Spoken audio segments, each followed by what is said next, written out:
Los médicos me dieron 2 meses de vida y volé a Ciudad de México para despedirme de mi hija, que no me hablaba desde hacía 3 años. Solo quería verla feliz, aunque fuera de lejos, aunque fuera un solo instante. En cambio, la encontré en terapia intensiva al borde de la muerte. Y su esposo, mientras tanto, brindaba con champán rodeado de modelos en una mansión de Las Lomas y se reía por teléfono cuando lo llamé. Entonces marqué otro número. La persona al otro lado de la línea había esperado mi llamada durante 17 años. 1 hora después, el esposo de mi hija estaba arrodillado frente a mí en medio del pasillo del hospital, suplicando piedad. Pero ya era demasiado tarde. Antes de continuar, suscríbete al canal, dale like al video y déjame en los comentarios desde qué ciudad me estás viendo. Ahora, volvamos a la historia. El avión se sacudió en una bolsa de aire y el vaso de plástico con agua casi se volcó sobre la mesita plegable. Ignacio sostuvo el vaso con la palma de la mano por reflejo y volvió a mirar por la ventanilla, donde no había nada más que una densa capa gris de nubes. Tenía 57 años, de los cuales los últimos 15 los había pasado trabajando en turnos rotativos en las plataformas petroleras del norte. En todo ese tiempo, había aprendido a no temerle a las turbulencias, ni a los fríos de 40 grados bajo cero, ni a los jefes que gritaban por teléfono desde sus cómodas oficinas en la capital. Pero hoy sus manos temblaban ligeramente, y no era por culpa de los baches en el aire. En el bolsillo interior de su chaqueta llevaba un papel doblado en 4, que ya se sabía de memoria, aunque solo lo había leído una vez. Un diagnóstico escrito con la indiferencia típica de la letra médica. Un pronóstico formulado de manera tan ambigua que alguien sin experiencia podría incluso haberse ilusionado. Pero Ignacio había trabajado con hombres que murieron de esa misma enfermedad y entendía perfectamente lo que significaba la frase «Se recomienda tratamiento paliativo». 2 meses, tal vez 3, si tenía suerte. Y la suerte nunca había sido su fuerte. Lo extraño era que casi no sintió miedo cuando el médico pronunció esas palabras. Estaba sentado en el consultorio del oncólogo en Villahermosa, mirando un cartel amarillento que invitaba a hacerse chequeos médicos regulares, y solo podía pensar en una cosa: en Catalina, en su hija, que lo había llamado por última vez hacía 3 años. Y aquella conversación terminó de tal manera que hubiera sido mejor no haberla tenido nunca. Recordaba cada una de sus palabras, porque las había reproducido en su cabeza cientos de noches seguidas, tratando de entender en qué momento exacto se había equivocado y si habría podido cambiar algo. «Papá, tú no entiendes. Arturo me dio todo lo que siempre soñé. Un departamento en la mejor zona, un auto, viajes. Y tú ni siquiera pudiste venir a mi boda. Toda tu vida has vivido en tu cueva del norte pensando solo en el trabajo. Ni siquiera pudiste salvar a mamá». Esa última frase fue el cuchillo que ella le clavó entre las costillas. Lo de mamá, lo de Elena, que se consumió por la misma enfermedad que ahora lo devoraba a él, cuando Catalina tenía apenas 10 años. En aquel entonces él trabajaba 20 horas al día para juntar dinero para el tratamiento, para una clínica en Houston, para una terapia experimental de la que había leído en internet. Nada funcionó. Elena murió en sus brazos 2 días antes de que lograra reunir la suma necesaria. Y Catalina, su pequeña Catalina, a quien nunca pudo explicarle bien por qué papá siempre estaba trabajando y por qué mamá ya no abriría los ojos, creció con esa espina clavada en el corazón. La azafata pasó por el pasillo con el carrito, ofreciendo bebidas y bocadillos. Ignacio negó con la cabeza y volvió a mirar por la ventanilla. No tenía hambre. En realidad no quería nada, excepto una cosa: ver a su hija, no hablar con ella, porque de todos modos no querría escucharlo, no pedirle un lugar en su nueva y hermosa vida, porque ahí no había espacio para él, solo verla, asegurarse de que era feliz, guardar su sonrisa en la memoria y llevarse ese recuerdo consigo a donde no hay retorno. Había volado sin avisar, porque no tenía a quién llamar. El número de ella llevaba 6 meses en silencio. No era que el número estuviera fuera de servicio, simplemente silencio, como si el teléfono estuviera apagado para siempre o lo hubieran tirado al río. Al principio Ignacio pensó que simplemente había cambiado de número y no quiso darle el nuevo. Luego empezó a preocuparse, pero rápidamente se contuvo. Era adulta, tenía un marido rico de buena familia, lo tenía todo. Simplemente no quería hablar con su padre, estaba en su derecho, él mismo tenía la culpa. Las nubes al otro lado de la ventanilla comenzaron a dispersarse y abajo apareció la tierra. Cuadrados pardos de campos, cintas grises de carreteras, casitas de juguete de los pueblos. La Ciudad de México estaba cerca. Ignacio sacó el teléfono, que había apagado durante el vuelo, y presionó el botón de encendido por inercia. La pantalla se iluminó. Aparecieron las notificaciones del operador y de pronto el teléfono vibró con una llamada entrante. Un número desconocido de la capital. Se llevó el aparato al oído, esperando escuchar algún spam sobre créditos o encuestas. Pero la voz al otro lado era de mujer, suave y tensa, como si la persona hablara mirando a su alrededor. ¿Ignacio Valverde? Sí, soy yo. ¿Quién habla? Me llamo Verónica. Soy enfermera del Hospital General. ¿Usted es el padre de Catalina Arteaga? El corazón hizo algo extraño, como si tropezara en terreno plano y olvidara cómo seguir latiendo. Ignacio apretó el teléfono con tanta fuerza que el plástico crujió. Sí, es mi hija. ¿Qué le pasó? Necesita venir lo antes posible, solo usted. Su esposo no debe enterarse. ¿Qué significa que no debe enterarse? ¿Qué pasó? Está viva. La pausa al otro lado de la línea pareció una eternidad. Por ahora, pero realmente es mejor que venga. Ella le dictó la dirección y el número de piso, y luego la comunicación se cortó, como si alguien hubiera arrancado bruscamente el cable del enchufe. Ignacio se quedó inmóvil, mirando la pantalla apagada, sintiendo cómo algo cambiaba dentro de él. El miedo que había sentido un segundo antes no desapareció, pero se le sumó otro sentimiento. Frío y claro, como el cielo invernal sobre Coatzacoalcos. Había volado a la capital para morir, para despedirse de su hija e irse en silencio. Pero ahora los planes habían cambiado. El avión tocó la pista con un golpe apenas perceptible y los pasajeros a su alrededor comenzaron a moverse, estirándose hacia los compartimentos con el equipaje de mano. Ignacio no se levantó de su asiento hasta que el pasillo quedó casi vacío. Pensaba, tratando de asimilar lo que había escuchado. Una enfermera, no un médico, no un representante oficial del hospital, sino una enfermera que llamaba a escondidas y pedía que viniera sin que el marido lo supiera. Eso solo podía significar una cosa, algo muy malo, algo que el marido quería ocultar. Tomó un taxi en la salida de la terminal, dio la dirección y se recostó en el asiento trasero.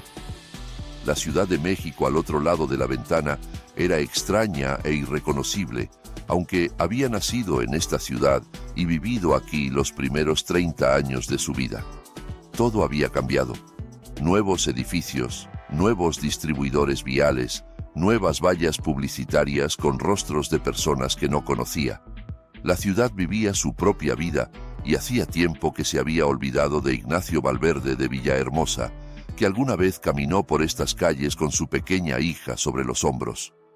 El teléfono volvió a vibrar. Esta vez era un mensaje del banco sobre el cobro del taxi en su tarjeta. Ignacio miró el saldo por inercia y sonrió con amargura. Le quedaba poco dinero, pero ya no lo necesitaría. Había planeado gastar sus últimos ahorros en alquilar una habitación de hotel, ver a su hija desde lejos y comprar un boleto de regreso que probablemente no usaría. Pero ahora todo cambiaba. Ahora tenía un propósito. Sacó del bolsillo el certificado del oncólogo, lo desdobló, releyó una vez más las frías formulaciones médicas y luego rasgó el papel en pequeños pedazos lenta y cuidadosamente. 2 meses, tal vez 3. Era suficiente. Alcanzaría para todo lo necesario. Los recuerdos llegaron sin permiso, como suele pasar cuando uno va a algún lugar en silencio mirando por la ventana el mundo ajeno que pasa de largo. Catalina a los 5 años con las mejillas manchadas de mermelada, riéndose tan contagiosamente que los vecinos golpeaban la pared.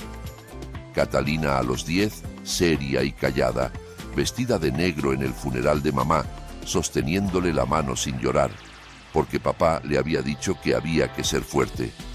Catalina a los 18, con su diploma con honores y los ojos brillantes, diciendo que definitivamente se convertiría en una diseñadora famosa y haría que se sintieran orgullosos del apellido de la familia. Catalina a los 25, vestida de novia blanco en una fotografía que le envió por correo con una breve nota. Me casé.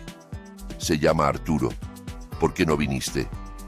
No vino porque no pudo, porque ese día estaba en el hospital con un infarto y ni siquiera sabía que ella había fijado la fecha de la boda.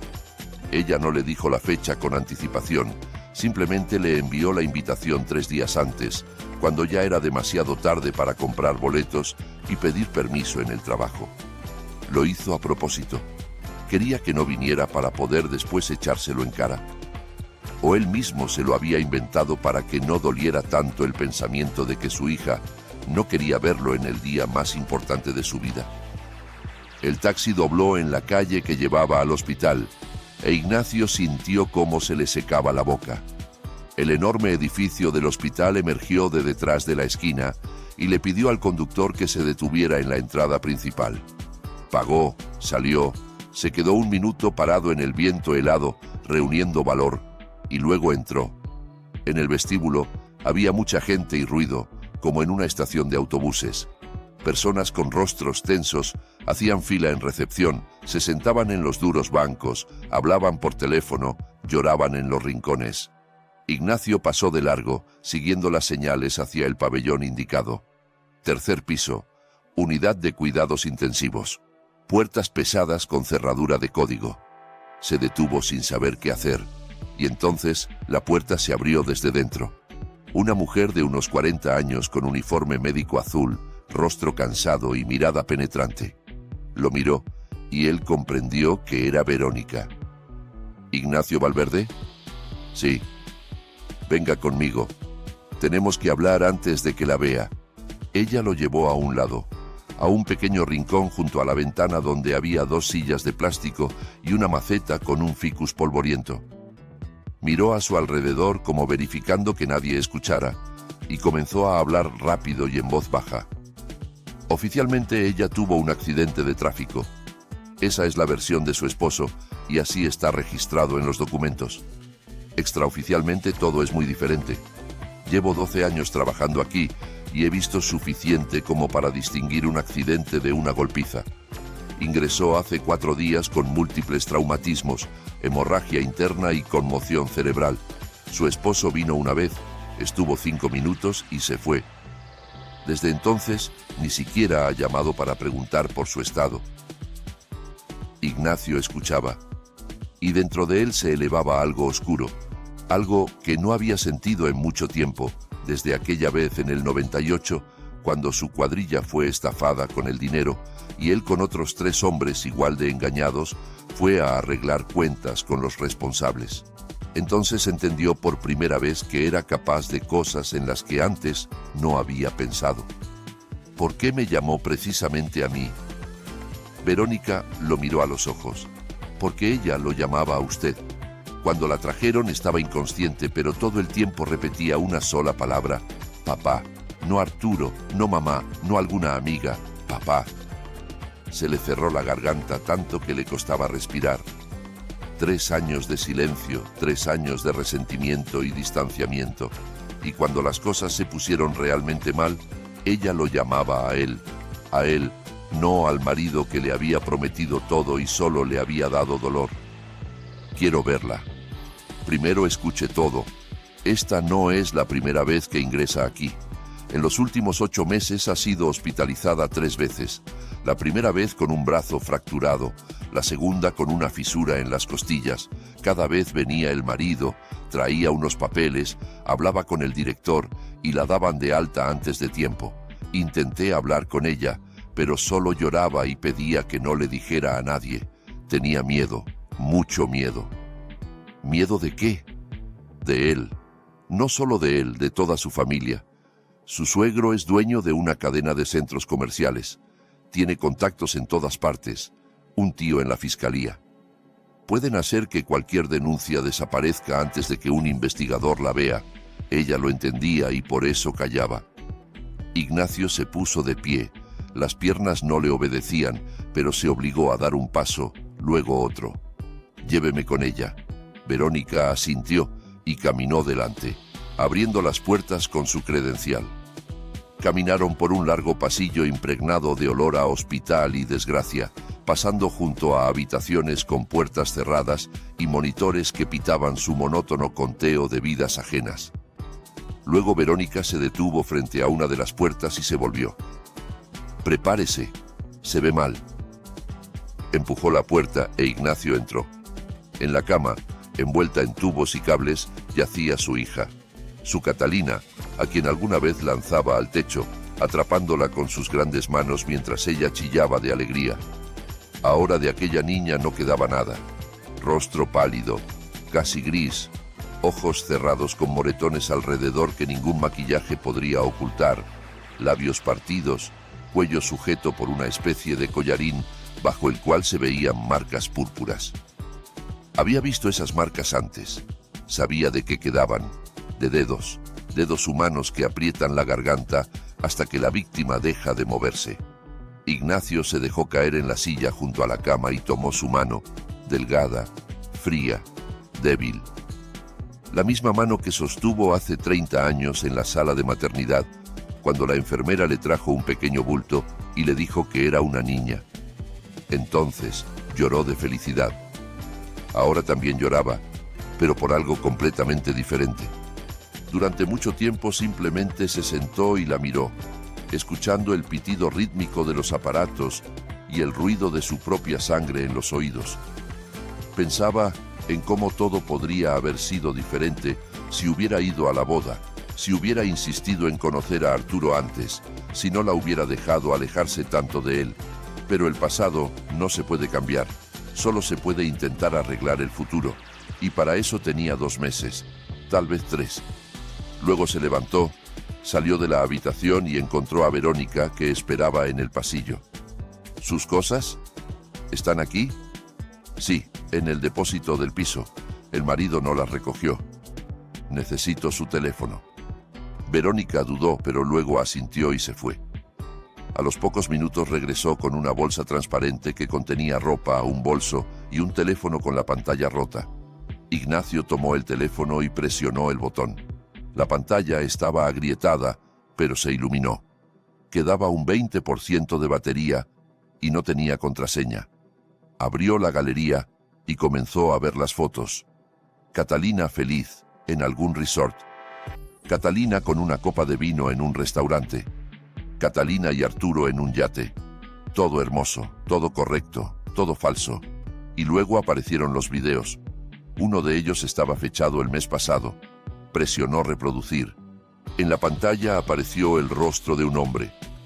Joven, atractivo, con ojos insolentes y la sonrisa de alguien acostumbrado a obtener todo lo que quiere.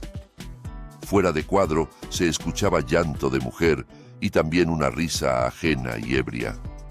«Katy, vamos, di algo para papito. Di que te caíste sola».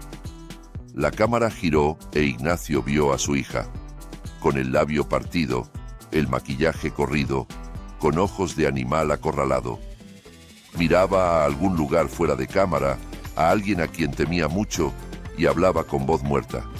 «Me caí sola». La risa fuera de cuadro se hizo más fuerte. Voces femeninas, varias a la vez. «¿Ves, suegrito? Tu hijita está bien conmigo. Intenta venir a arreglar las cosas. Eres un obrero del norte, ¿no? ¿Y qué vas a hacer? ¿Poner una denuncia?» Más risas. Luego el video se cortó. Ignacio estaba de pie en el pasillo del hospital, mirando la pantalla apagada del teléfono roto. Las manos no le temblaban. Ya estaba más allá del miedo, la ira y la desesperación. Allí donde solo queda claridad fría y la comprensión de lo que hay que hacer.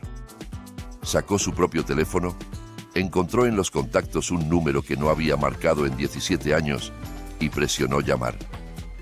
Los tonos se prolongaron uno tras otro y ya pensaba que el número estaba muerto, cuando en el auricular sonó una voz ronca, grave, con un ligero acento norteño. Diga.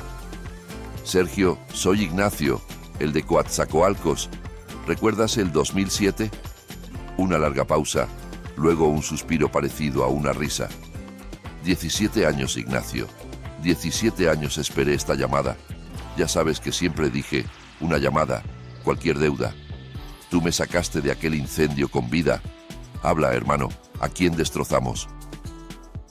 Ignacio miró la puerta cerrada de la sala de terapia intensiva, donde yacía su hija. Miró el teléfono con el video que se le había grabado para siempre en la memoria y pronunció solo un apellido: Los Arteaga. Verónica lo encontró en la cafetería del hospital en el primer piso. 2 horas después de aquella llamada, Ignacio estaba sentado en una mesa de plástico junto a la ventana. Frente a él había un vaso de café soluble que se había enfriado hacía rato y se había cubierto con una fina película. No miraba el café, no miraba por la ventana, no miraba a ningún lugar en particular. Simplemente estaba sentado y esperaba, como un hombre que ya ha tomado una decisión y ahora observa cómo el universo se reorganiza en torno a esa decisión. La enfermera se sentó enfrente, puso las manos sobre la mesa y durante un rato guardó silencio, estudiando su rostro. Luego preguntó en voz baja, casi en un susurro: ¿Qué hizo don Ignacio? Nada especial. Llamé a una persona a quien una vez ayudé. ¿Llamó? ¿Y qué va a pasar ahora? Él finalmente levantó la vista hacia ella. Verónica vio en sus ojos algo que la inquietó. Ni ira, ni furia, ni sed de sangre, algo mucho más aterrador: calma. La absoluta y gélida calma de un hombre que sabe exactamente lo que hace. Ahora habrá justicia, no venganza, no violencia, no tiroteos al estilo de los 90, simplemente justicia. La verdad saldrá a la luz y la gente responderá por lo que ha estado haciendo durante años. No entiendo. Y no hace falta que lo entienda. Es mejor que olvide que me llamó y que hablamos. Si alguien pregunta, usted es solo una enfermera que hace su trabajo, ¿de acuerdo? Verónica asintió lentamente, aunque era evidente que quería hacer 1000 preguntas más, pero llevaba suficientes años trabajando en ese hospital para entender que hay situaciones en las que es mejor no saber de más. Hay personas junto a las cuales ocurren cosas de las que luego nadie habla en voz alta. ¿Cómo está ella?, preguntó Ignacio. Sin cambios. Los médicos dicen que las próximas 48 horas serán decisivas. Si el organismo supera la inflamación y los riñones no fallan, hay esperanza. ¿Qué porcentaje de esperanza? Más o menos 50%, quizás algo menos. 50%. Mitad y mitad. Ignacio pensó en la ironía oculta en esas cifras.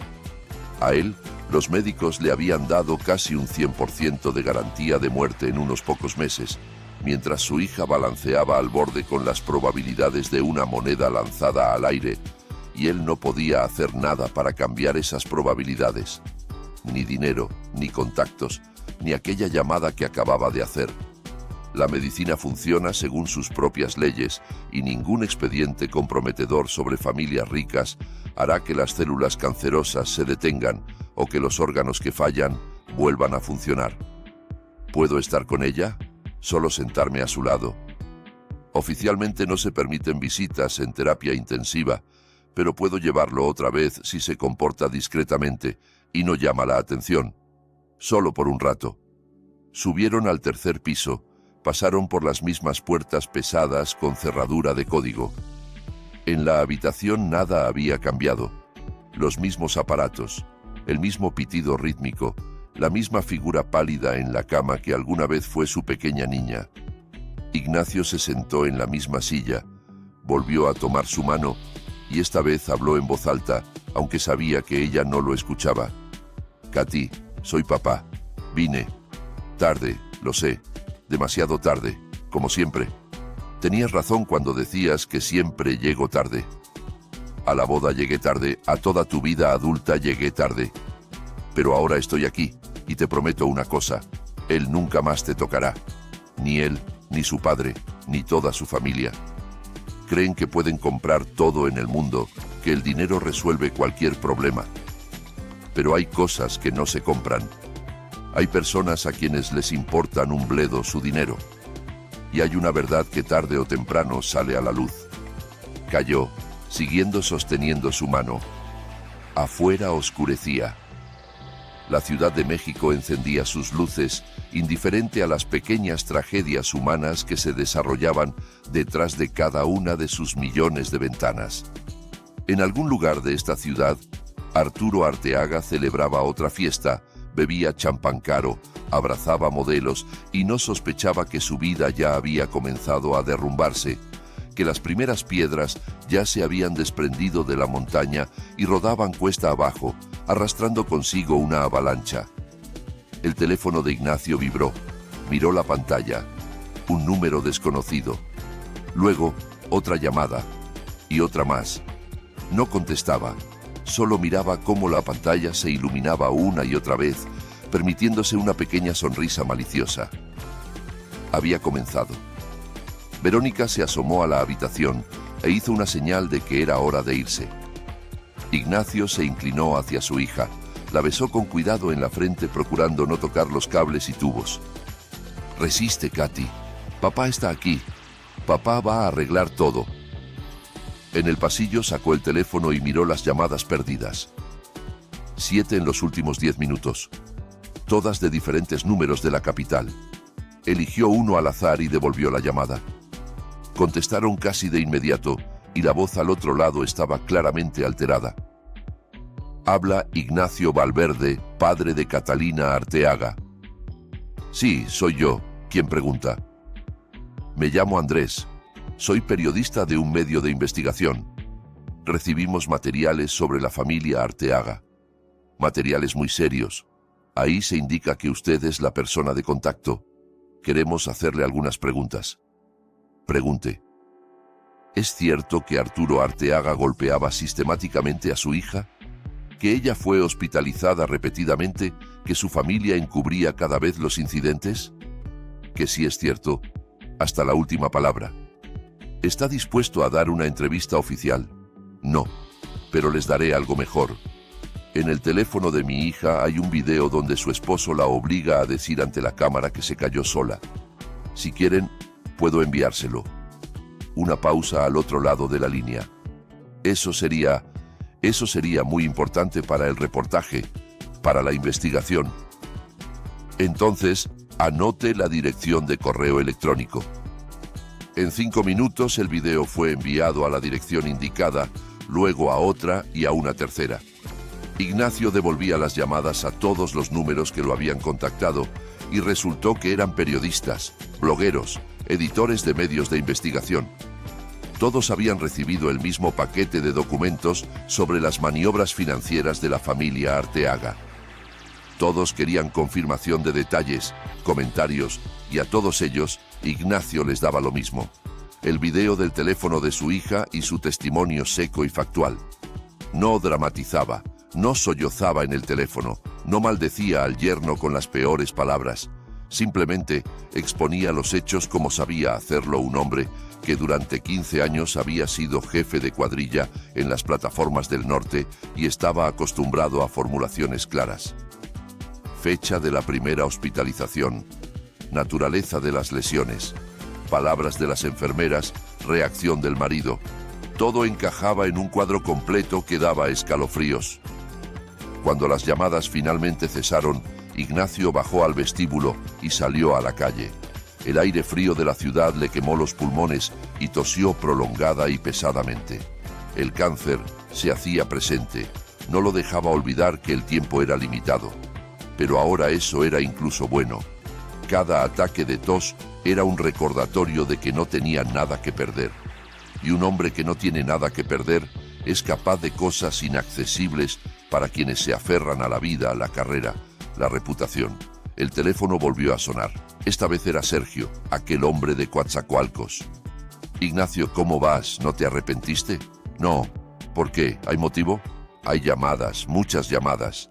El viejo Arteaga ya está contactando a todos los que conoce, tratando de entender de dónde vino la filtración. Su hijo, por lo visto, todavía no se entera. Sigue de fiesta en algún lado, ni siquiera contesta el teléfono. Eso es bueno. Escucha, quiero que entiendas una cosa. Lo que puse en marcha ya no se puede detener. Es como una bola de nieve que empieza a rodar, recoge más y más nieve, y al final se convierte en avalancha. A los Arteaga los van a sacudir mucho y a fondo. Hacienda, Fiscalía, investigación. Van a salir cosas que no le van a gustar a nadie. Estoy listo. ¿Estás listo para que esto también pueda afectar a tu hija? Al fin y al cabo, ella también era parte de esa familia. Ignacio guardó silencio, reflexionando sobre la pregunta. No había pensado en eso antes, pero ahora entendía que Sergio tenía razón. Catalina era la esposa de Arturo. Formalmente, ella también podría verse afectada si salían a la luz cuentas conjuntas, propiedades u operaciones financieras. Ella es una víctima, Sergio, no una cómplice. Cualquier investigador decente lo verá. Bien, si es así, pero yo en tu lugar buscaría un buen abogado, por si acaso. Los abogados cuestan dinero. No tengo. Tendrás. Te voy a transferir algo, no discutas. Tú me salvaste la vida. Tengo derecho a gastar parte de la mía en agradecimiento.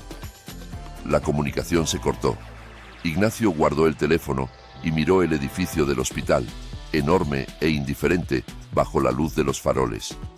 En algún lugar, allá arriba, en el tercer piso, su hija luchaba por su vida, mientras en algún otro extremo de la ciudad, su marido todavía disfrutaba de su impunidad, sin saber que el mundo a su alrededor ya estaba en llamas. Regresó adentro y encontró en el vestíbulo un rincón tranquilo donde pudo sentarse y esperar.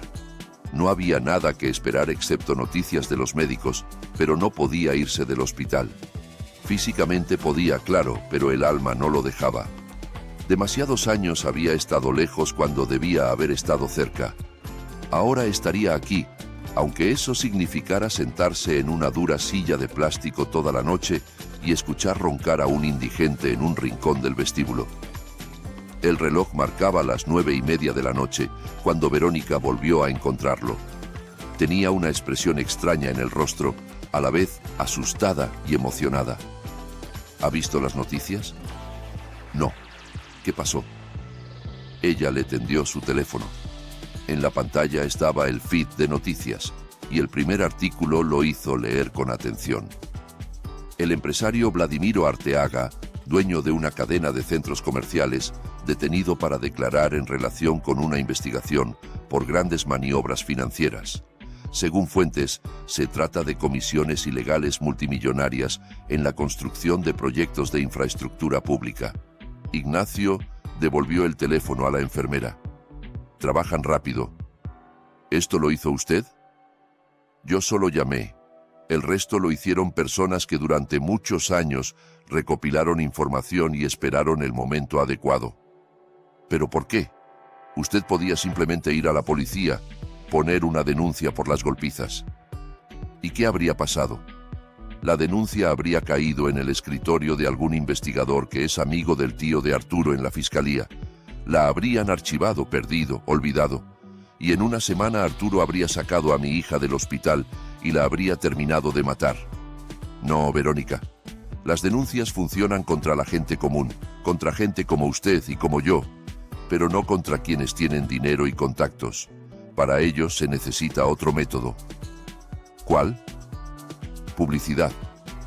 Cuando todos los periódicos escriben sobre ti, cuando tu cara está en cada sitio de noticias, cuando los periodistas escarban en tu pasado y encuentran cosas que hasta tú habías olvidado, entonces ya ningún contacto ayuda.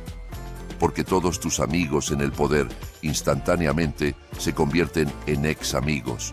No quieren que sus nombres aparezcan junto al tuyo.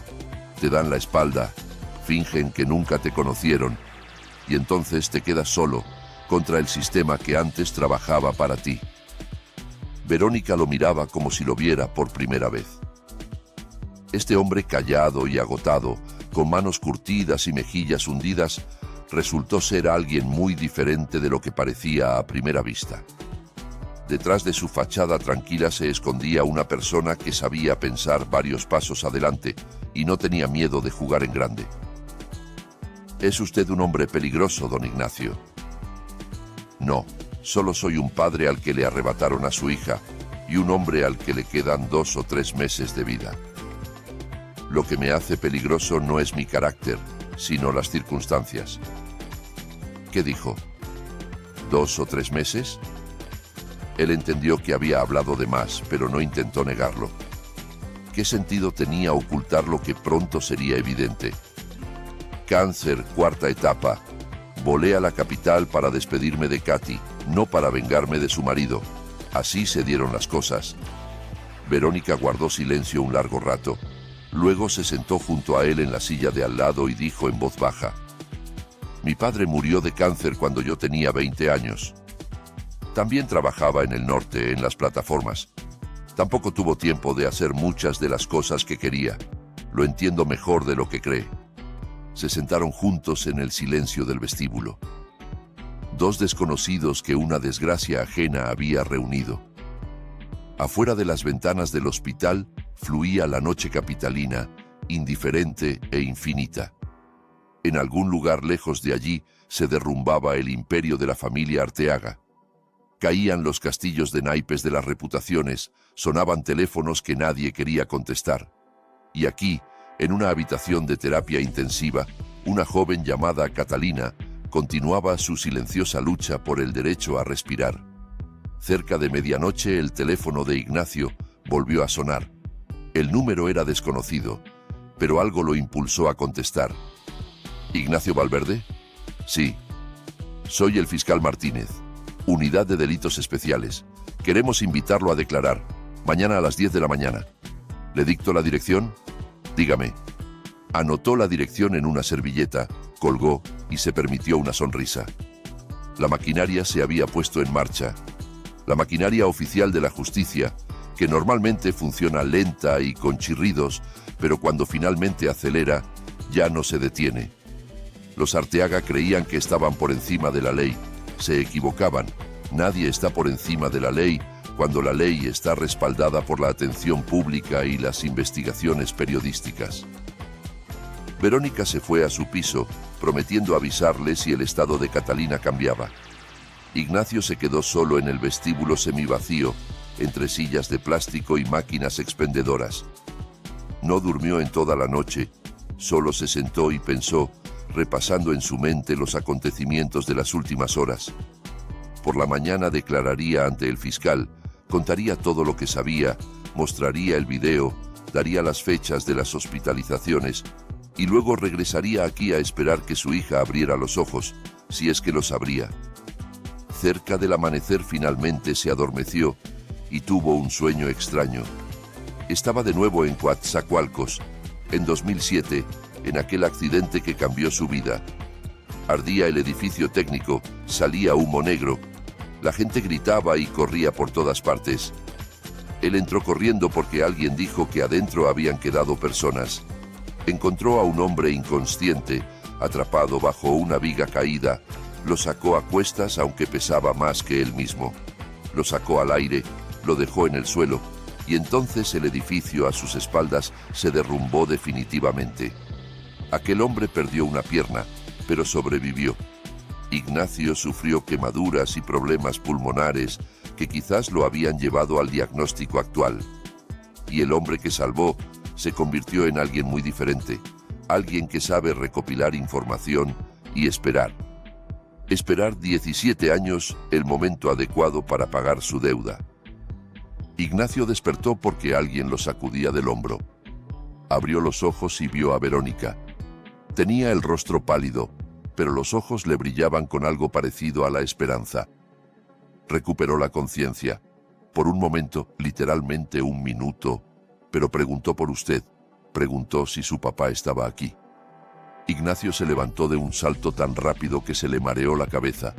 Se agarró del respaldo de la silla para no caer y siguió a la enfermera con piernas que no le obedecían.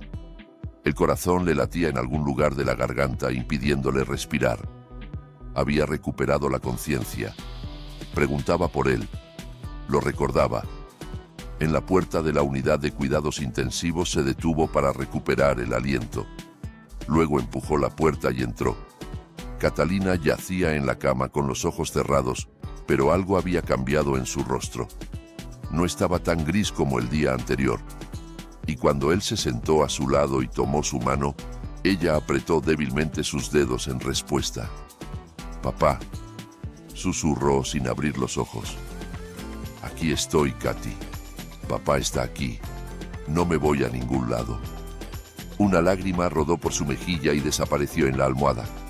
Ignacio se inclinó más cerca, sintiendo cómo le picaban traidoramente sus propios ojos. «Perdóname, papá, por todo, por aquellas palabras, por el silencio. Fui una tonta. No hace falta, descansa, recupera fuerzas. Ya hablaremos. Tenemos mucho tiempo». Mintió. Por supuesto que no tenía mucho tiempo, pero ella no tenía por qué saberlo. Ahora solo necesitaba una cosa: saber que su padre estaba cerca, que la amaban, que ya no estaba sola. Catalina volvió a hundirse en el sueño, pero sus dedos no soltaban su mano, e Ignacio se quedó sentado a su lado sin moverse, sin soltar su mano, mirando cómo amanecía un nuevo día tras la ventana. Un día en el que todo cambiaría definitivamente. En ese mismo momento en que Ignacio estaba sentado junto a la cama de su hija y le sostenía la mano, a 50 kilómetros del hospital se desarrollaba una escena muy diferente. La mansión en la zona de las lomas estaba inundada de luces. La música retumbaba tan fuerte que se oía desde las propiedades vecinas, y junto a la piscina climatizada se había instalado un grupo de una docena de personas que claramente no pensaban terminar la fiesta antes del amanecer. Arturo Arteaga, de 32 años, heredero del imperio comercial y esposo de la mujer que en ese momento luchaba por su vida en terapia intensiva, yacía en una tumbona con una copa de champán en la mano, mirando cómo dos modelos en bikini jugaban a algún juego tonto con una pelota. Estaba ebrio, pero no demasiado, justo lo suficiente para sentir una agradable relajación y no pensar en nada serio. Y de cosas serias últimamente se había acumulado bastante. Catalina estaba de nuevo en el hospital. Otra vez esos moretones, otra vez las preguntas de los médicos, otra vez la necesidad de llamar a su padre y pedirle que se encargara. Pero su padre siempre se encargaba, y todo siempre terminaba bien. Unas cuantas llamadas, un sobre a la persona indicada, y ya en los documentos aparecía accidente doméstico o consecuencias de un choque de tráfico. El sistema funcionaba como un reloj, y Arturo hacía tiempo que había dejado de preocuparse por esas minucias. Una de las modelos, una rubia de piernas largas llamada Cristina, se acercó a su tumbona y se sentó a su lado, sacudiéndose las gotas de agua de los hombros bronceados. «Arturo, ¿y tu esposa dónde está? ¿Otra vez enferma?» Él sonrió con suficiencia y dio un sorbo de champán. «En el doctor. Siempre le pasa algo. Es muy frágil. Quizás le faltan vitaminas. Quizás. O cerebro». Cristina se rió, y Arturo sintió el placer habitual de su propio ingenio. Le gustaba que las mujeres hermosas se rieran de sus chistes. Le gustaba sentirse el centro de atención, el dueño de la situación, el hombre al que todo le estaba permitido. Y esta noche sentía exactamente eso. El teléfono, que estaba sobre la mesita junto a la botella de Dom Periñón, vibró por tercera vez en la última hora. Arturo miró la pantalla y vio «Papá», de nuevo su padre. Probablemente quería saber cómo iba la fiesta o recordarle la reunión con los inversionistas de mañana. No importaba, le devolvería la llamada por la mañana. Rechazó la llamada y volvió a contemplar a las modelos en la piscina. La vida era hermosa. El teléfono sonó de nuevo y esta vez Arturo finalmente contestó, porque ya era la sexta llamada seguida y empezaba a irritarlo. «Papá, ¿qué pasó? Estoy ocupado». La voz de su padre en el auricular era extraña. No como siempre.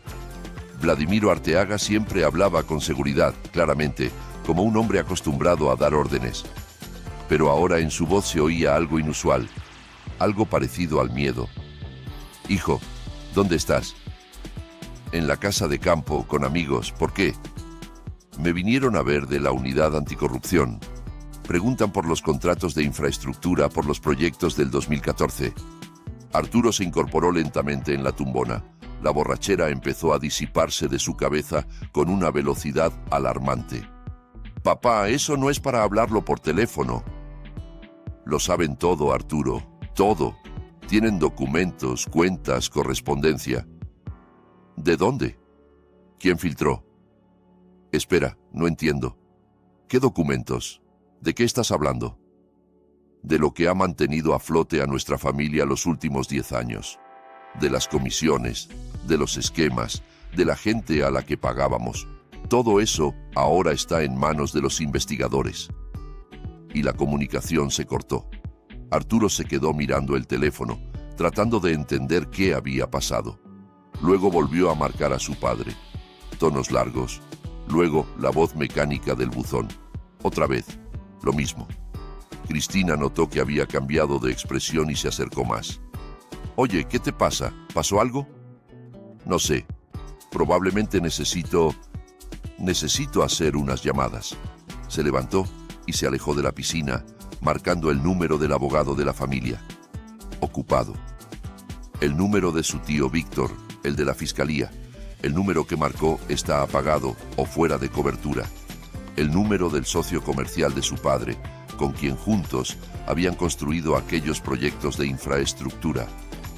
El teléfono está apagado o fuera del área de servicio. Algo estaba muy mal. Muy mal. Arturo abrió el navegador en el teléfono y escribió el nombre de su padre en el buscador. Lo que vio lo hizo agarrarse del respaldo de la silla más cercana para no caer. Dueño de cadena de centros comerciales detenido por sospecha de maniobras millonarias. Escándalo en torno a proyectos de infraestructura. Nuevos detalles. La familia Arteaga bajo investigación. Lo que se sabe hasta el momento. Y más, y más, y más. Decenas de titulares, cada uno más terrible que el anterior. Arturo deslizaba las noticias, sintiendo cómo el suelo se hundía bajo sus pies. ¿De dónde? ¿Cómo? ¿Quién pudo haber hecho esto? Un artículo llamó su atención especialmente. Violencia doméstica en familia de élite. La esposa del heredero del imperio comercial fue hospitalizada repetidamente por golpizas. Lo abrió y vio su rostro en la fotografía. Al lado había una foto de Catalina, claramente tomada de sus redes sociales, y debajo de las fotos, un texto que lo hizo sudar frío. Según fuentes en círculos médicos, Catalina Arteaga ingresó al menos 3 veces en los últimos 8 meses a diferentes hospitales de la ciudad con lesiones características de víctimas de violencia doméstica.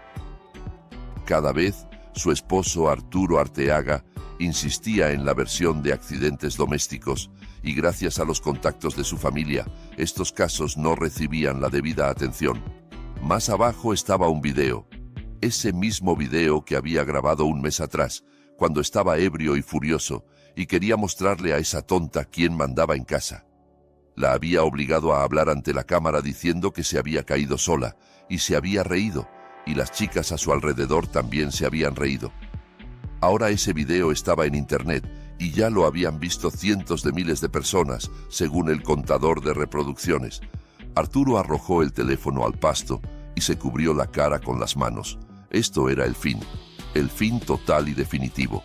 Aunque su padre se librara de la historia de las comisiones ilegales, aunque el tío de la fiscalía lograra arreglar algo en el caso penal, este video ya no se podía borrar.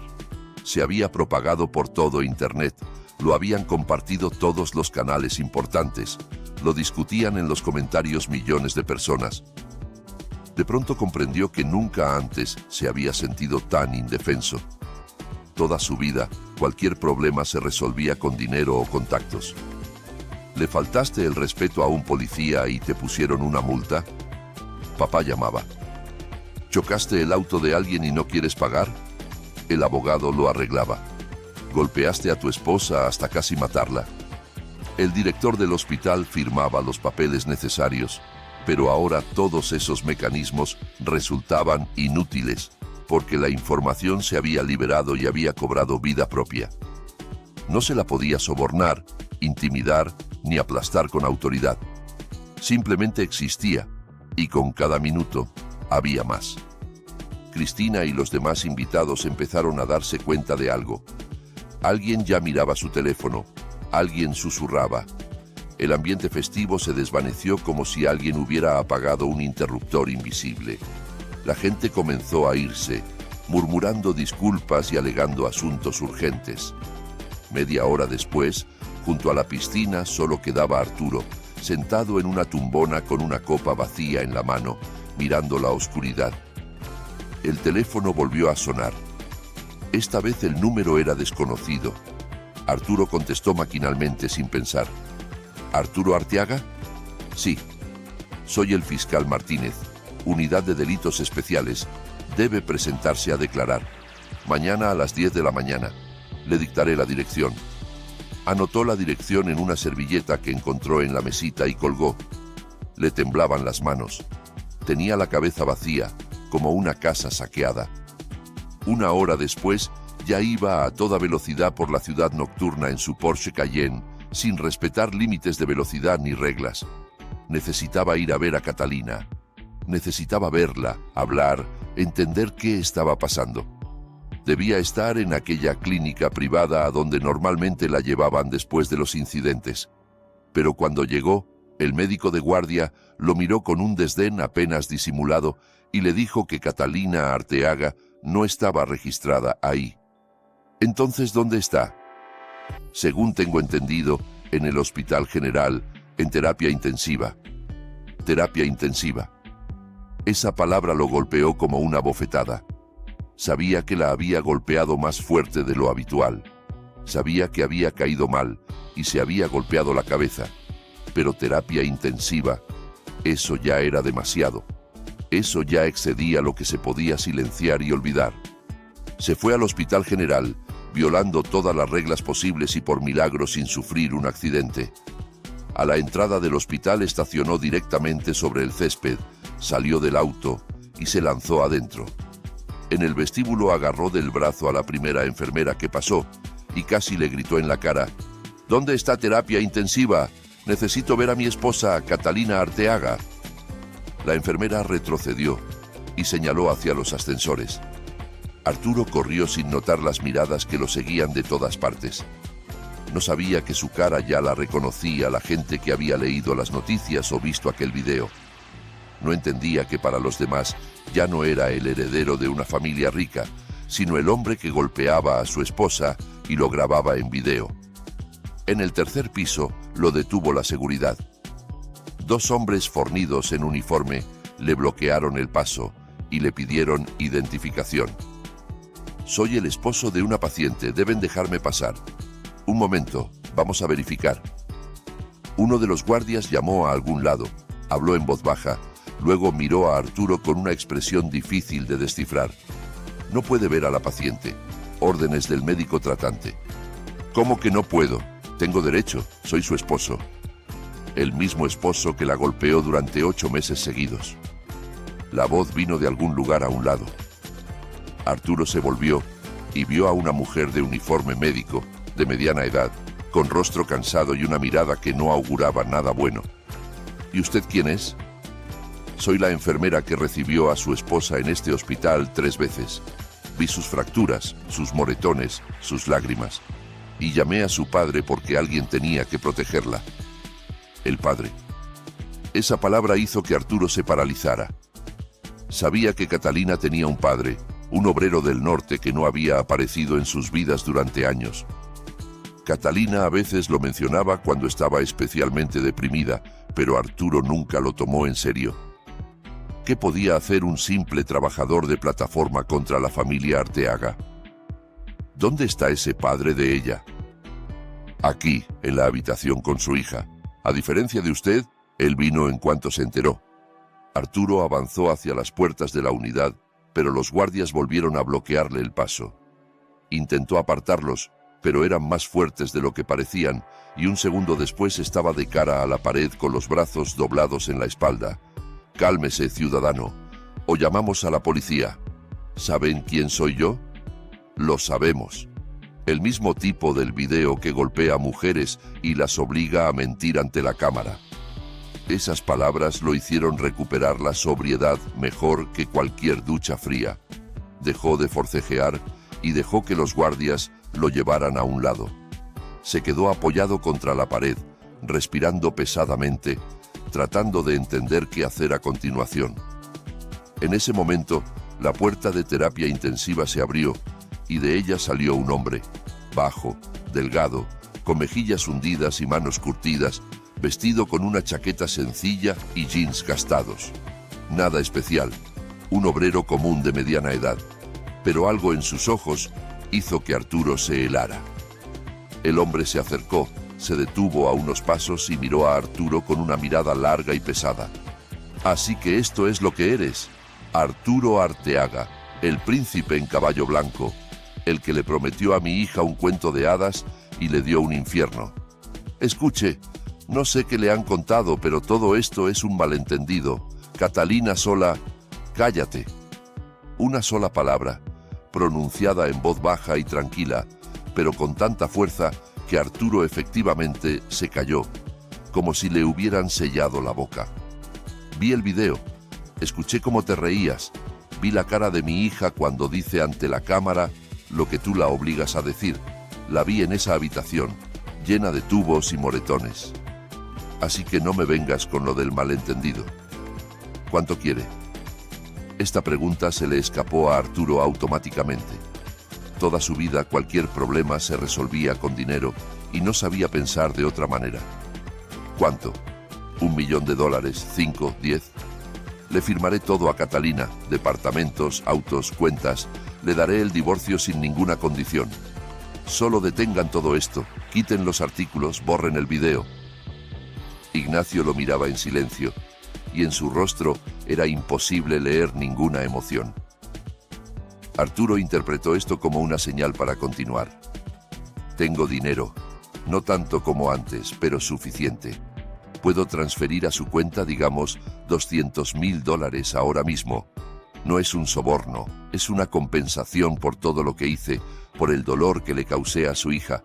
Entiendo que el dinero no puede arreglar el pasado, pero puede ayudar a construir el futuro. 200,000, 500,000. Encontraré esa suma aunque tenga que vender todo lo que tengo. ¿Y qué debo hacer yo por esos 500,000? Simplemente detener todo esto. Decirles a los investigadores que exageró, que Catalina se caía sola, que el video fue grabado como una broma estúpida. La gente lo creerá, la gente siempre cree lo que quiere creer. Ignacio dio un paso adelante, y Arturo involuntariamente retrocedió un paso. Entre ellos quedaba menos de 1 metro. ¿Sabes cuánto gano al año en mi turno en las plataformas? Poco más de $15,000. 500,000 son casi 35 años de mi trabajo. Mucho dinero para alguien como yo. Ahí lo tiene, es buen dinero. Usted podría... No terminé. 35 años de trabajo. ¿Y crees que por ese dinero voy a traicionar a mi hija? ¿Que voy a decirle a los investigadores que ella se caía sola cuando vi el video donde la golpeas, cuando la vi en esa habitación llena de moretones y tubos? No es una propuesta de traición, es una propuesta de compromiso. ¿Compromiso? Bonita palabra. ¿Y sabes qué compromiso le proponías tú a mi hija todos estos meses? Cállate, aguanta, haz como que todo está bien y entonces no te mataré del todo. Ese era tu compromiso. Arturo sintió cómo el sudor frío le corría por la espalda. Esta conversación no iba para nada como había planeado. El hombre frente a él no reaccionaba al dinero, no temía las amenazas, no intentaba negociar. Simplemente estaba parado y lo miraba como una boa mira a un conejo. ¿Qué quiere entonces? Dígame qué quiere y lo haré, lo que sea. Nada. ¿Cómo que nada? Todo el mundo tiene un precio. Yo no tengo precio porque no tengo nada que comprar. Me quedan 2 o 3 meses de vida. Tengo cáncer 4ª etapa. El dinero no me sirve porque no tendré tiempo de gastarlo. El poder no me sirve porque no hay nadie sobre quien ejercerlo ni tiempo para hacerlo. Lo único que necesito es saber que mi hija está a salvo. y estará a salvo solo cuando tú estés en la cárcel. Esas palabras golpearon a Arturo como un mazazo en la cabeza. Cáncer. Cuarta etapa. 2 o 3 meses. El hombre que había destruido su vida estaba él mismo al borde de la muerte. Había en esto una ironía monstruosa, una injusticia cósmica. ¿Habla en serio? Lo del cáncer. Absolutamente en serio. Volé a la capital para despedirme de mi hija, no para vengarme de ti, no para destruir a tu familia, solo para despedirme. Porque ella no me hablaba desde hacía 3 años y quería verla por última vez. Y en cambio, la encontré al borde de la muerte. Y entonces descubrí que la habías golpeado durante 8 meses seguidos. Las lágrimas corrían por el rostro de Arturo, pero no eran lágrimas de arrepentimiento. Era miedo en estado puro. El terror animal de una persona que por primera vez en su vida se encontraba con algo que no se puede comprar, intimidar ni destruir. Me voy a corregir, lo juro. Nunca más la voy a tocar. Voy a hacer terapia, tratamiento, lo que sea. Ya es tarde, Arturo. Demasiado tarde. Ignacio se dio la vuelta y caminó de regreso hacia la puerta de terapia intensiva. En la entrada se detuvo y se volvió. ¿Sabes? Quería perdonarte. De verdad quería. Venía aquí para simplemente llevarme a mi hija e irme, llevarla a donde no pudieras alcanzarla y darle la oportunidad de empezar de nuevo. Pero luego vi ese video y escuché cómo te reías. Te reías, Arturo, de ella, de su miedo, de su dolor. Ahí fue cuando entendí que aquí no hay nada que perdonar. Entró en el pabellón y la puerta se cerró tras él con un suave clic. Arturo se quedó sentado en el suelo, en un charco de sus propias lágrimas, bajo las miradas de los guardias y la enfermera que había llamado a su suegro. A los pocos minutos llegó la policía. Lo levantaron del suelo, le pusieron las esposas y lo llevaron hacia la salida. La gente en el vestíbulo lo grababa con sus teléfonos. Alguien gritaba insultos, alguien simplemente miraba con muda condena. El mundo de Arturo Arteaga se había derrumbado definitiva e irrevocablemente, y ningún dinero podía cambiar eso. El auto de la policía se llevó a Arturo a la delegación para declarar, pero ya unas horas después lo dejaron ir bajo palabra de no abandonar la ciudad. Formalmente, aún no le habían presentado cargos, solo tenía estatus de testigo en el caso de las maniobras financieras del padre y estatus de sospechoso en el caso de violencia sistemática. El fiscal de guardia, sin embargo, solicitó de inmediato una orden de prohibición de acercamiento a Catalina, que el juez concedió sin dudarlo.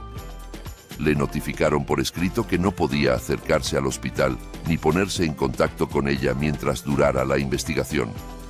El abogado, que logró conseguir a altas horas de la noche, le aconsejó quedarse quieto, no dar declaraciones a la prensa y esperar el desarrollo de los acontecimientos. Pero Arturo no sabía quedarse quieto ni sabía esperar. Toda su vida había estado acostumbrado a actuar, a presionar, a imponer su voluntad a través de cualquier obstáculo. Y ahora, cuando todo se derrumbaba a su alrededor, no podía simplemente cruzarse de brazos y ver cómo su existencia se convertía en cenizas. La mañana lo encontró en un departamento en La Condesa que alquilaba para encuentros de los que su esposa no debía enterarse. No había dormido en toda la noche, revisando las noticias y viendo cómo la cantidad de publicaciones sobre su familia crecía exponencialmente. Para las 8 de la mañana, el escándalo ya había sido cubierto por todos los medios importantes y el video de la golpiza a Catalina había superado los 3 millones de reproducciones. Los comentarios debajo de él, Arturo no podía leerlos, porque después de los primeros 10 empezó a temblar. El teléfono explotaba de llamadas, pero no eran amigos ni socios, periodistas, blogueros, gente desconocida que quería obtener comentarios o simplemente descargar su odio. Arturo silenció el teléfono y lo tiró en el sofá, pero eso no lo hizo sentir mejor. Intentó comunicarse con su padre, pero Vladimiro Arteaga seguía sin estar disponible. Según las noticias, lo habían detenido para interrogatorio y aún no lo habían soltado. El tío Víctor de la fiscalía no contestaba las llamadas desde hacía 2 días. Los socios comerciales que ayer lo llamaban hermano y juraban amistad eterna parecían haberse evaporado de la faz de la tierra. Por primera vez en su vida, Arturo entendió lo que significaba estar verdaderamente solo. Cerca de las 10 de la mañana, tomó una decisión.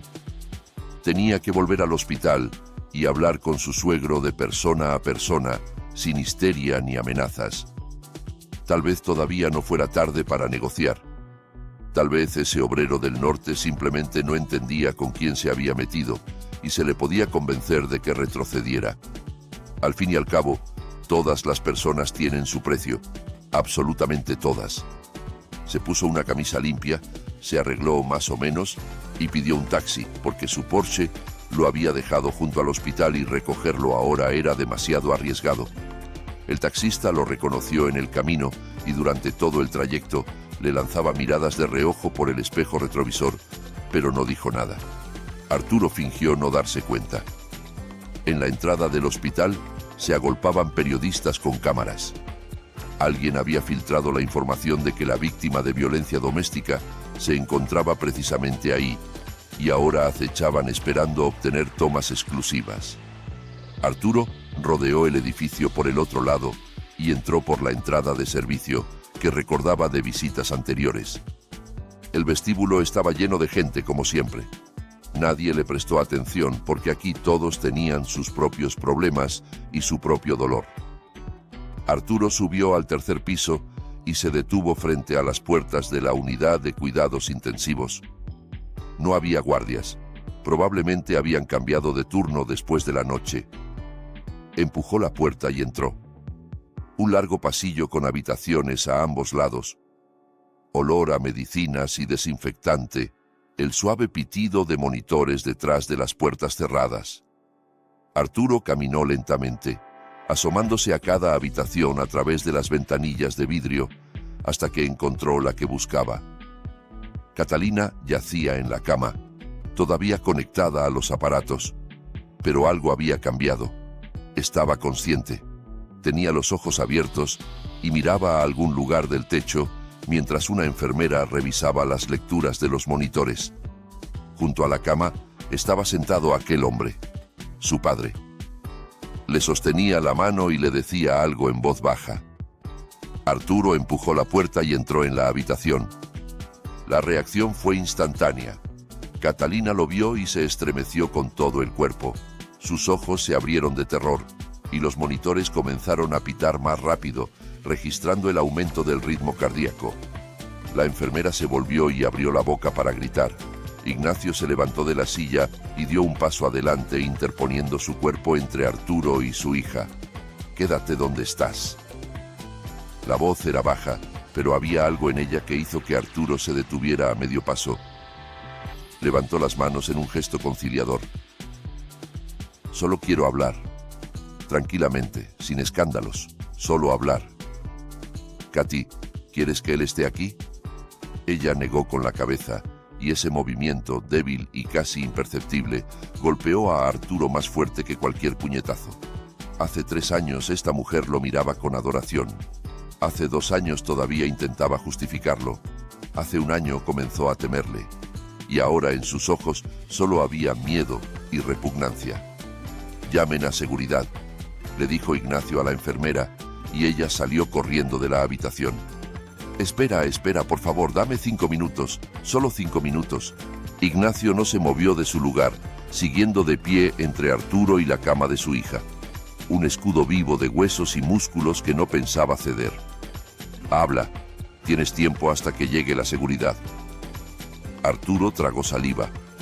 Las palabras que había ensayado en el camino de pronto parecieron estúpidas e inapropiadas, pero no había vuelta atrás. «Sé que todo se ve muy mal, sé que tienen todo el derecho de odiarme, pero les pido que piensen en las consecuencias. Si este caso llega a juicio, todos sufrirán. No solo yo, no solo mi padre. Catalina también. Su nombre será arrastrado por la prensa. Sus fotos estarán en cada sitio web. Su historia será discutida por millones de desconocidos. Eso es lo que quiere para su hija. Su historia ya está siendo discutida, gracias a ti y a tu video. Eso se puede detener. Encontraré la manera de eliminar el video de todos lados. Contrataré especialistas que limpien Internet. Le daré a Catalina el divorcio bajo cualquier condición. Le transferiré todas las propiedades que me quedan. Ella podrá empezar una nueva vida desde cero. Pero para eso, ustedes tienen que retirar sus declaraciones y pedirles a los periodistas que detengan las publicaciones. Ignacio escuchaba en silencio, y en su rostro era imposible leer ninguna emoción. Arturo interpretó esto como una señal para continuar. Tengo dinero, no tanto como antes, pero suficiente.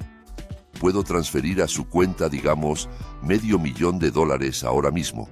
No es un soborno, es una compensación por todo lo que hice, por el dolor que le causé a su hija. Entiendo que el dinero no puede arreglar el pasado, pero puede ayudar a construir el futuro. $500,000, $1 millón. Encontraré esa suma aunque tenga que vender todo lo que tengo. ¿Y qué debo hacer yo por ese $1 millón?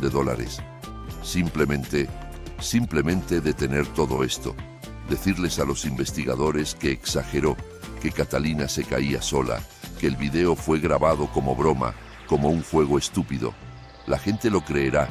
La gente siempre cree lo que quiere creer. Ignacio dio un paso adelante y Arturo involuntariamente retrocedió. Entre ellos quedaba a menos de 1 metro.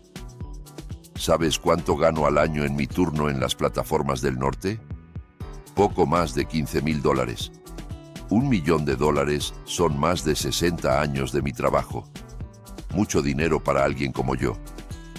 Ahí lo ve, es muy buen dinero. Usted podría... No terminé.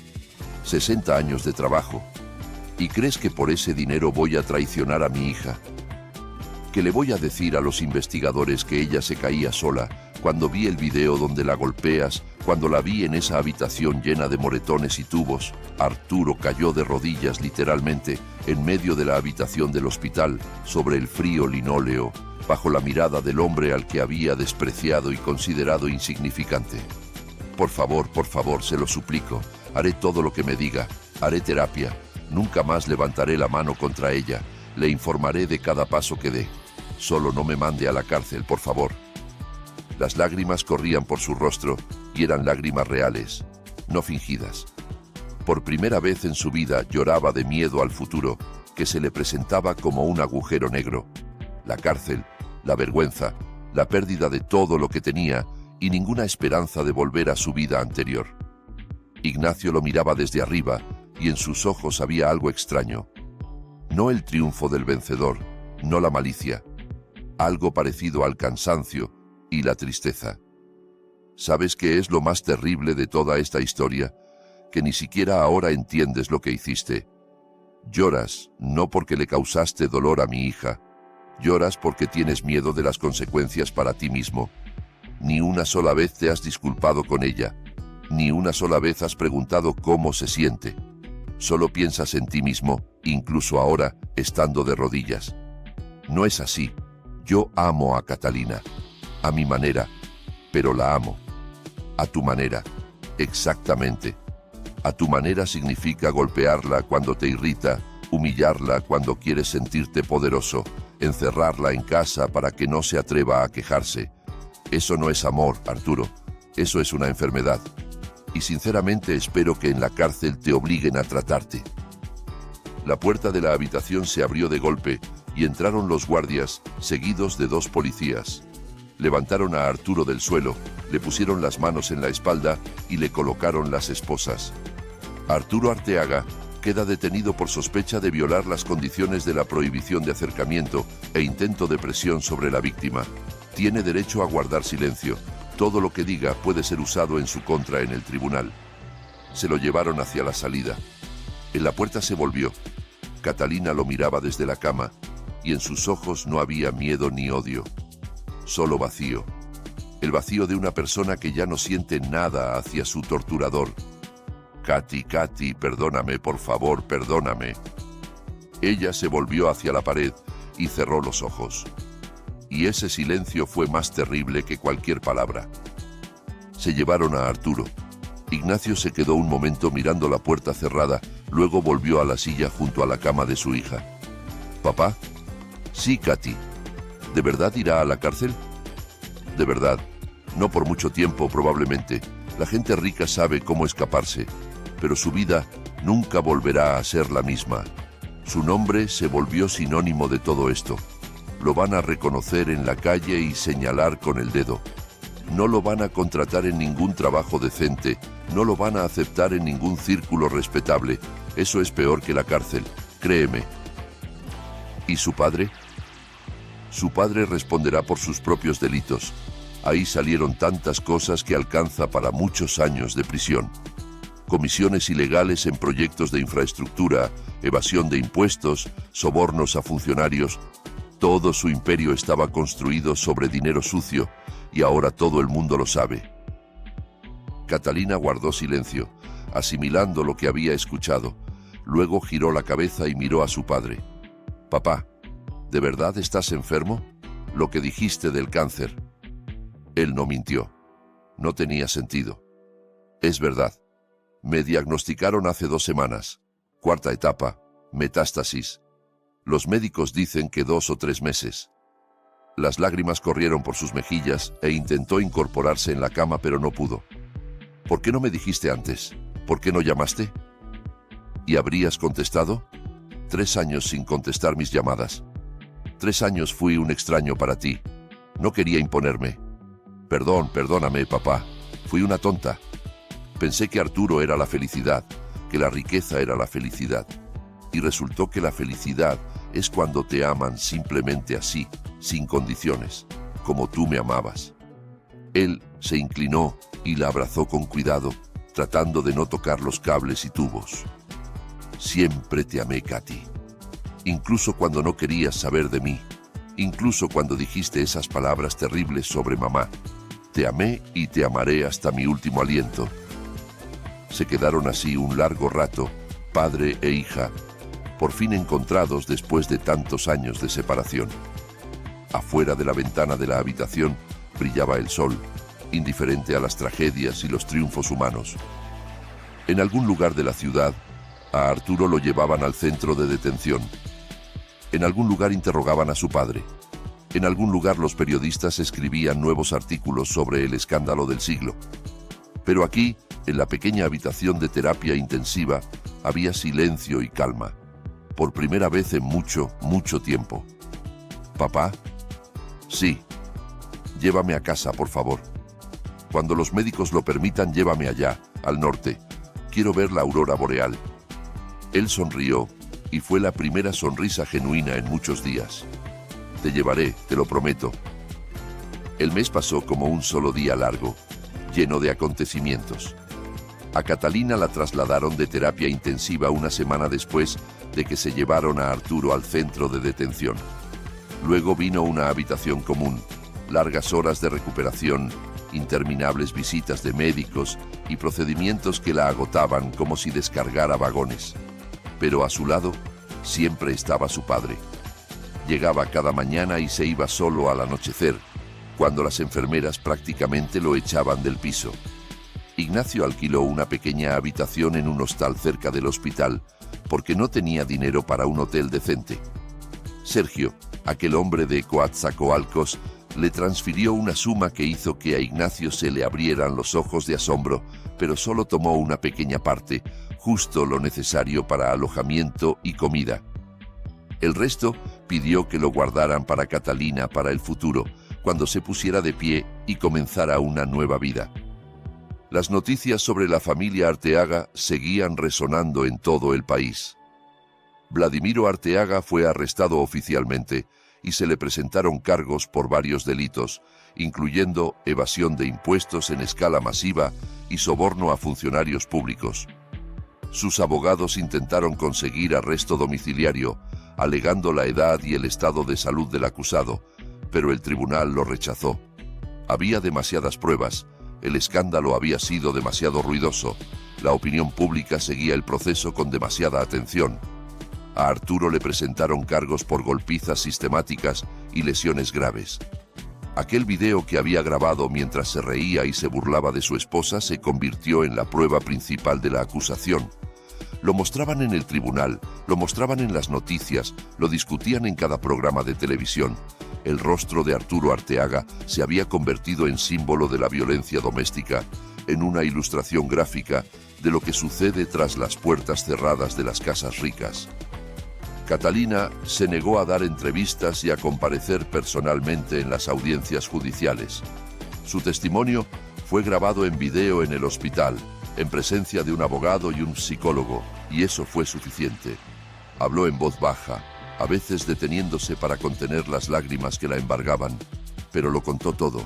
El primer golpe, que ocurrió 3 meses después de la boda, las disculpas y las promesas que nunca se cumplían, el miedo que se convirtió en su compañero constante, la sensación de desesperanza cuando entiendes que nadie va a ayudar porque tu torturador tiene demasiado dinero y contactos. Ignacio se sentó a su lado mientras grababan su declaración y le sostuvo la mano. No lloró, aunque por dentro todo se le revolvía de dolor por su hija. Simplemente estuvo ahí, como debió haber estado todos esos años, pero no estuvo, porque ella misma lo había alejado, porque él se lo permitió, porque la vida resultó así y no de otra manera. Cuando finalmente dieron de alta a Catalina del hospital, se fueron ese mismo día.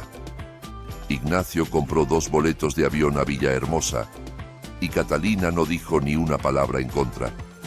Simplemente asintió cuando él preguntó si estaba lista, recogió sus pocas pertenencias en una pequeña maleta y salió de la habitación sin mirar atrás. La Ciudad de México, que alguna vez le pareció la ciudad de sus sueños, ahora solo le provocaba el deseo de huir lo más lejos posible y no regresar nunca. En el aeropuerto la reconocieron.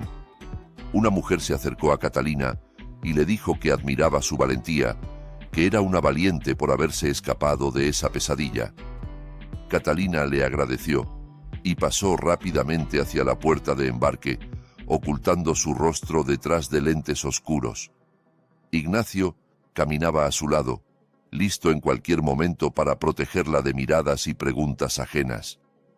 El avión despegó hacia el gris cielo de la capital y Catalina finalmente se permitió relajarse. Miraba por la ventanilla la ciudad que se alejaba abajo y pensaba en lo extraña que es la vida. Hace apenas un mes yacía en terapia intensiva sin saber si sobreviviría. Hace apenas un mes, su padre era para ella un extraño al que despreciaba y culpaba de todas sus desgracias. Y ahora volaba con él al sur, a un lugar que alguna vez llamó su cueva. Y ese lugar le parecía el único rincón seguro en todo el mundo. ¿Papá? Sí, Katy. Cuéntame del sur. ¿Cómo es? Ignacio sonrió y comenzó a contar. De la selva interminable que en temporada de lluvias se llena de verde hasta el horizonte, del río que serpentea entre la vegetación como una cinta de plata, del pequeño pueblo donde todos se conocen y nadie cierra las puertas con llave, del silencio, tan profundo y pleno que al principio parece ensordecedor, y luego se convierte en el sonido más hermoso del mundo. Catalina escuchaba y por primera vez en muchos años sentía algo parecido a la calma. La felicidad todavía estaba lejos, pero la calma, la sensación de que lo peor había quedado atrás y adelante, esperaba algo nuevo. Quizás desconocido, pero ya no aterrador. Eso sí lo sentía. Aterrizaron en Villahermosa a última hora de la tarde, cuando el sol ya se había puesto en el horizonte y el cielo se había teñido de un profundo color naranja. Desde el aeropuerto hasta el pueblo donde vivía Ignacio, había que viajar otras 2 horas en auto, y él había acordado con un viejo amigo que los recogiera. El amigo se llamaba Miguel. Había trabajado junto con Ignacio en las plataformas y vivía en la casa de al lado. Un hombre corpulento, barbudo, con ojos bondadosos. Abrazó a Ignacio como a un hermano y le estrechó la mano a Catalina con cuidado, como si temiera romperla. He oído hablar de ti, muchacha. Todo el pueblo siguió las noticias. Todos estábamos preocupados. Catalina se avergonzó y no supo qué responder. No estaba acostumbrada a esa participación simple y sin artificios. En los círculos capitalinos en los que se había movido los últimos años, la gente expresaba su compasión con frases de cortesía, detrás de las cuales no había nada más que curiosidad y ganas de chismear. Y este hombre desconocido la miraba como si fuera su propia hija, y sus palabras eran absolutamente sinceras. El camino al pueblo tomó incluso más de 2 horas, porque la carretera en algunos tramos estaba inundada y había que ir despacio. Catalina se quedó dormida en el asiento trasero, cubierta con una manta cálida que Miguel prudentemente había traído consigo. Ignacio iba adelante y miraba el camino familiar, la interminable llanura verde, las luces lejanas de los pueblos a lo lejos. Estaba en casa, y por primera vez en muchos años estaba en casa, y no solo. Su casa resultó ser una pequeña construcción de madera con techo inclinado y un porche que daba al río. Adentro estaba limpio pero modesto. Cocina, sala y 2 dormitorios. Miguel había encendido el ventilador de antemano y la casa estaba fresca y acogedora. Catalina miró a su alrededor, acostumbrándose al nuevo lugar, y de pronto notó una fotografía en la pared. Ella misma, pequeña, de unos 5 años, en brazos de su padre sonriente. Al lado, mamá, joven y hermosa, riéndose a la cámara. ¿La guardaste? Guardé todas las fotos. Siempre estuvieron conmigo, incluso cuando no querías saber de mí. Catalina se acercó a la pared y miró la foto largo rato. Casi no recordaba a mamá así, viva y alegre. En su memoria solo quedaba una mujer pálida en una cama de hospital que se debilitaba más con cada día. Y papá, que siempre estaba trabajando y a quien ella culpaba de no haber podido salvar a mamá. Perdóname, papá, por todo, por aquellas palabras sobre mamá. Era una niña, no entendía. Eras una niña que sufría. Los niños dicen cosas terribles cuando sufren, es normal. Te perdoné hace mucho tiempo. Se abrazaron en medio de la pequeña sala, y Catalina lloró mientras Ignacio le acariciaba la cabeza y le susurraba algo tranquilizador, como hacía cuando ella era muy pequeña y se despertaba de pesadillas. Los primeros días en el sur fueron difíciles. Catalina se acostumbraba al silencio, a la ausencia del ajetreo de la ciudad, al ritmo lento de vida que aquí parecía el único posible. Dormía mucho, comía mucho, caminaba mucho por los alrededores, respirando el aire limpio y húmedo. Poco a poco los moretones en su cuerpo fueron palideciendo, el dolor en las costillas disminuyó, y las pesadillas que la atormentaban cada noche empezaron a venir cada vez con menos frecuencia. Ignacio estaba cerca, pero no presionaba, no intentaba forzar los acontecimientos. Cocinaba, contaba historias sobre los lugareños y sus excentricidades, le mostraba sus lugares favoritos en la selva. Una noche la despertó a medianoche y la llevó al porche, echándole sobre los hombros un chal grueso. «Mira». Catalina levantó la vista al cielo y se quedó inmóvil. Relámpagos de calor iluminaban el horizonte mientras miles de luciérnagas danzaban sobre el río en la oscuridad. Los había visto en fotos y películas, pero la realidad resultó ser 1000 veces más hermosa. Era tan bello que se le cortó la respiración.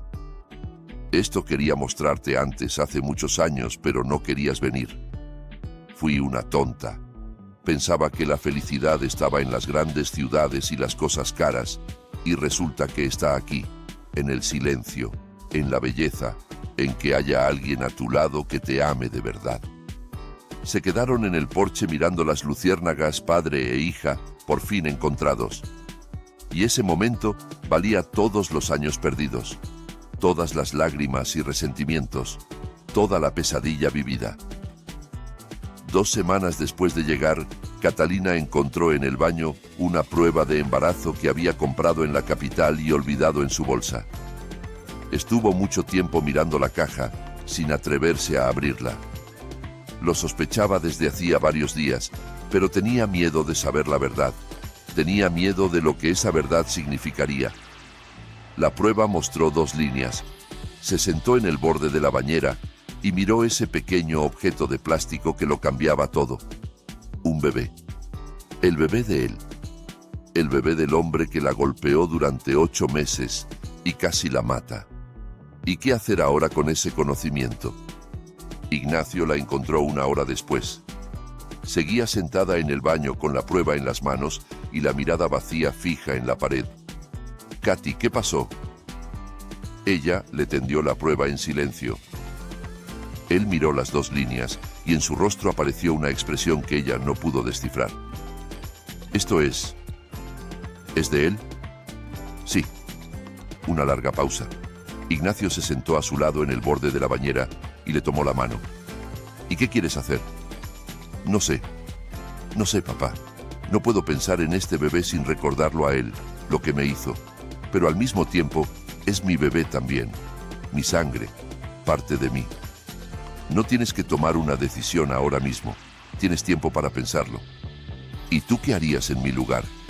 Ignacio guardó silencio, reuniendo sus pensamientos. No puedo responder esa pregunta. Es tu cuerpo y tu vida. Cualquier decisión que tomes será la correcta, porque será tu decisión. Yo estaré a tu lado pase lo que pase. ¿Cuánto tiempo? ¿Qué? ¿Cuánto tiempo estarás a mi lado? Los médicos dijeron 2 o 3 meses. Ya pasó casi un mes. Ignacio sonrió con esa sonrisa especial que había aparecido en él la última semana. La sonrisa de un hombre que ha aceptado su destino y ya no le tiene miedo. Los médicos dicen muchas cosas, pero no lo saben todo. No saben que ahora tengo una razón para vivir, que me despierto cada mañana y te veo, y eso me da fuerzas para un día más. Quizás viva 2 meses, quizás 6, quizás 1 año. Nadie sabe con certeza, pero el tiempo que me quede, lo pasaré contigo. Catalina se abrazó a él y lloró. Pero ya no eran lágrimas de desesperación, sino lágrimas de alivio. Lágrimas de una persona que finalmente entendió que no estaba sola. Pasó otra semana. Catalina pensó mucho, caminó mucho por la selva, habló mucho con su padre sobre el pasado y el futuro, y una mañana despertó con la sensación de que la decisión había llegado sola, desde algún lugar dentro de ella, desde lo profundo de su alma. Salió al porche, donde Ignacio tomaba café y miraba la interminable llanura verde. Papá, he decidido. ¿Y qué decidiste? Voy a tener al bebé. No es su culpa tener ese padre. Es mi hijo, y lo voy a amar. Y haré todo para que nunca sea como Arturo.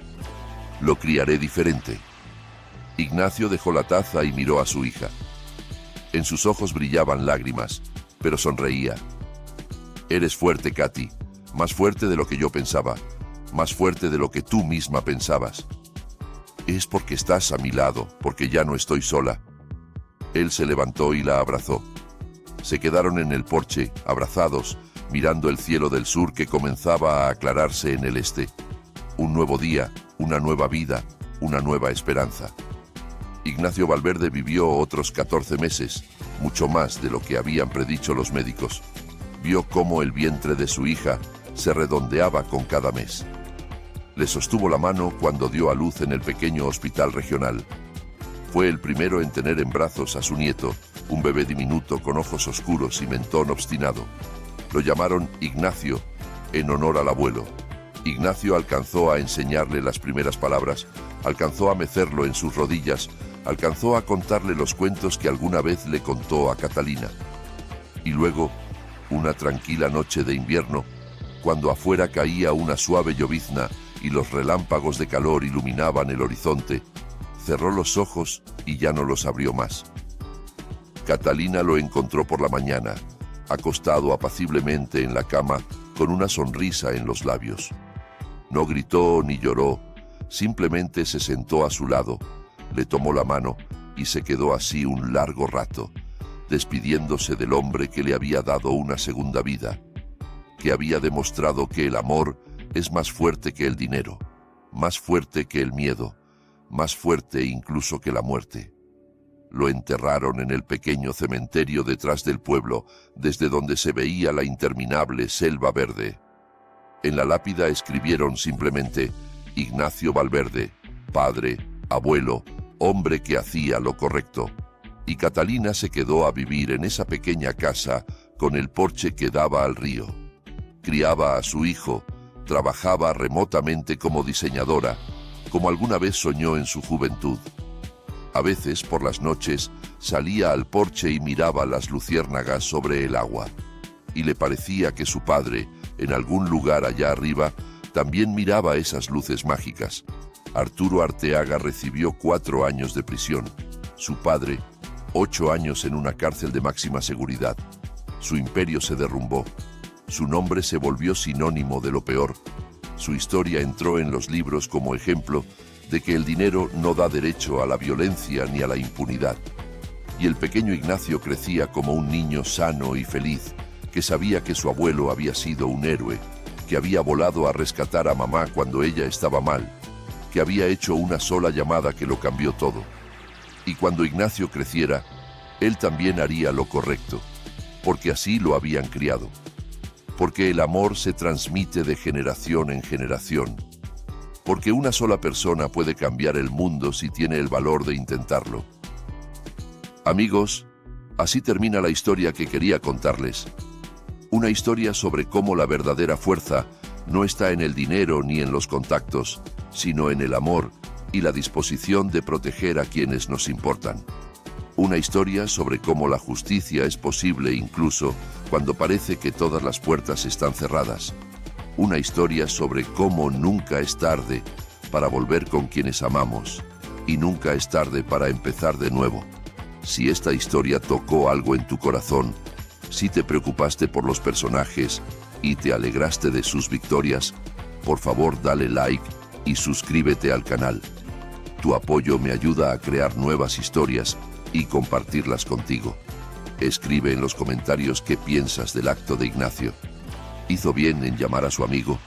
¿Qué habrías hecho tú en su lugar? Me importa mucho conocer tu opinión. Y recuerda, si tú o alguien cercano a ti enfrenta violencia doméstica, no te quedes callado, busca ayuda. Una sola llamada realmente puede cambiarlo todo. Gracias por quedarte conmigo hasta el final. Nos vemos en las próximas historias.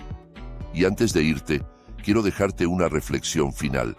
Esta historia nos recuerda que los lazos familiares, aunque pasen años de silencio y distancia, nunca desaparecen del todo. Que a veces el karma tarda, pero siempre llega. Y que el amor de un padre no tiene fecha de caducidad. Si alguna vez te has alejado de alguien que te quiere, quizás hoy sea el momento de dar ese primer paso. Cuéntame en los comentarios si esta historia te hizo pensar en tu propia familia o si has vivido algo parecido. No olvides dejar tu like, suscribirte al canal y activar la campanita para no perderte ninguna historia.